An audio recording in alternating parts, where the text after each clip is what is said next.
Yo, what's up, fam? We're the Callaways. I'm Pam. And I'm Derek. And this is BeatingHeart.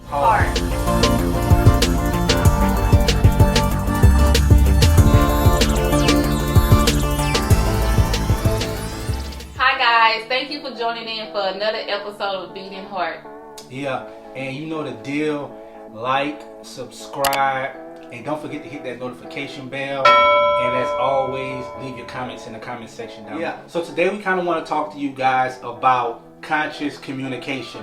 And the reason I say conscious communication is because sometimes I think we lose sight of how important communication is, as well as the importance of how we communicate with each other. And I think a good scripture that embodies that is James 1:19, that says, "Be quick to listen, slow to speak, and slow to anger." I think that scripture is a good foundational scripture for marriage. Yes, I think that scripture is too. I also kind of key in with the point that I want to discuss with you guys on today about effective communication. So many times when we think about communicating with your spouse, we automatically think about the words that we speak. But however, just like he pointed out in the scripture, the first thing that it says is be quick to listen. So that's what I want to talk about today. In effective communication with your spouse, the first thing that you want to do is to give your spouse the floor. Allow them the space to be able to speak their feelings of what it is that they want to say. And what we have to be mindful of is that we got to get in a place where we're quick to listen. Because so many times, especially in disagreements with couples, the first thing that we want to do is we try to come up with things that we want to say to retaliate or to get back at to what your spouse is saying. But we could kind of fuel the fire if we get into a place where we listen. One of the things that I have been learning lately, I've been reading this book on effective communication, and the first thing that it talks about being able to properly communicate is being able to give the person that is speaking the floor. So as it pertains to marriage, like when we're going through things, even if not just in a disagreement, but in a discussion, or your spouse giving you instructions on what to do, if you can get into a place where you listen, then that'll kind of help with being able to properly communicate back to your spouse, giving them the flow, making them feel important, making them feel like what they have to say is important to you. And I feel like if we get into that place of listening, we'll be able to process what our spouse is saying, and then that way we can come back with what they say in a correct way. Yeah, and I think because when you're in, especially if the discussion is kind of heated, a lot of times you just want to get your point across. You already, your mind is pretty much already made up on what you got to say about the matter, how you see it, what she did that was wrong, or what he did that was wrong. And the whole time they're trying to communicate to you, whether it's to say they're sorry for what they did, whether it's to even point out, how you may have said or did something that made them feel a certain way. The whole time that they're trying to, vent to you, your mind is blocking them off because you're just looking for the right opportunity to say whatever it is that you want to say. And you miss the whole apology. You miss the whole fact of, you know what, babe, you was right and I was wrong. And then you come back to just fire away on what you say. But I think, like you say, if we take the time to actually listen to what our spouse is saying, then it creates a better environment for both people to actually relate to each other, how they feel, what took place, to find that common ground. All right, how do we address it and move past it? Yeah. So another point that I want to bring out with conscious communication is the fact that your approach or your presentation is just as important as your content. And so, sometimes we can have something to say that we feel is extremely important, that is touchy, that it means a lot to us, but the way we present it may make your spouse feel attacked.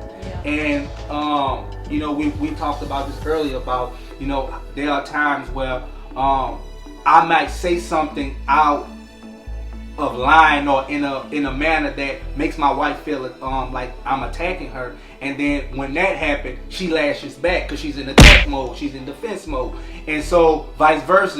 It's certain things that she says to me, and then I feel attacked, and so my response back to her is in defense mode. And so I think that if we're mindful of what we want to say, because I don't think we take time to actually think about, because we let our emotions get so involved that we just go from the hip and we just say stuff and it doesn't produce the outcome we were actually hoping for. Mm-hmm. And I think that we actually took time to assess the mode or the mood that your spouse is in or that you're in, and even ask yourself, all right, is this a healthy time or is this a good time to address this matter that I want to talk about? And when you take those things in consideration and you think about what you want to say before you say it, then you can actually present it in a way that doesn't make your spouse feel like, you know what, you attacking me, you coming for me, and so I'm gonna lash out, I'm gonna make you feel, however you made me feel. Yeah. And so I think what you present and how you present, those things they're just as important. So that's something to keep in mind. Yeah, and it's funny that you said it, because I was thinking about, like sometimes we have good intentions on how, we want to come in and communicate, because I know it's been plenty of times I said it in my mind, I be thinking about, I had planned the whole scenario out in my head, and then whenever I come present it to you, now we in a whole heated conversation, then I was like, man, this didn't go. It didn't go nowhere near how I wanted to go. So I'm glad that you did point out the fact that just knowing your spouse and knowing the mood and the timing, because I think so many times when we try to communicate with our spouse, the timing be off. I mean, if we just got into a heated conversation, I know I need at least about 30 minutes or so to simmer down. Yeah, I gotta calm down. It's hard to go from 100 back down to 0, but it takes a moment. But I feel like, if you give me that time to calm down and then you come and present it, like you say, how you do it, then we can move forward from that. But if we just came out of heated argument, you still trying to plead your case, the only thing it's going to do is make it even matter. So I like how you pulled that out about the mood and the timing. Yeah. So those are just 2 points we kind of wanted to share with you all in today's video. I know it was kind of short, but to the point, and hopefully you got something that you can use and apply in your marriage when you're listening to your spouse, and as well as when you're presenting your feelings or your emotions or your concerns to your spouse, that you take time to consider, is this the right time to do it? How am I presenting that to them, so that things don't go from 0 to 100 real quick. So guys, we truly appreciate you guys for taking out the time to spend with us as we discuss conscious and effective communication. Hey, look, if this video has been a blessing to you, go ahead and be a blessing to someone else and send it to a friend, a married couple, a single couple, anybody. Somebody. Yes. Somebody is going through communication problems. Yes, it's going to be a blessing. And also remember, key points from today. Be quick to listen, slow to speak, and slow to anger. Yeah. Also, remember this, that your presentation is just as important as your content. Be mindful of how you're presenting what you're presenting. Also, don't forget to follow us on Instagram.